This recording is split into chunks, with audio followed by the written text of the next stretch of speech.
ইফতারের সময় দোয়া করতে হয় এটা আমরা জানি সবাই।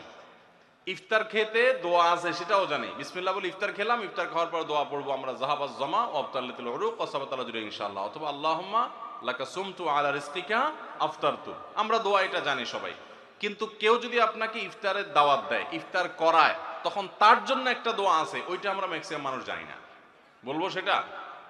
সেই দোয়াটা হলো নবী করিম সাল্লাল্লাহু আলাইহি সাল্লাম তাকে কেউ ইফতার করালে তিনি তার জন্য দোয়া করতেন।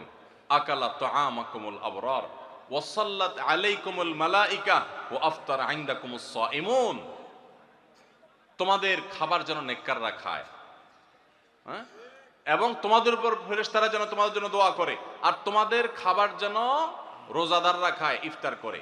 কেউ ইফতার করে তার জন্য এই দোয়া করা সুন্নাত। এটা আমরা অনেকে জানি না। তো এই দোয়া না করা, এটা আমার মনে হয় আমাদের সমাজের ম্যাক্সিমাম মানুষের মধ্যে আছে যে আমরা দোয়া করি না। ইফতার কেউ খাওয়াইলে খেয়ে চলে আসি, বড় জোর অন্য দোয়া পড়ে, কিন্তু এই দোয়া পড়া সুন্নাত এটা আমরা জানি না। তাহলে এটা একটা ভুল আমাদের রমজান কেন্দ্রিক।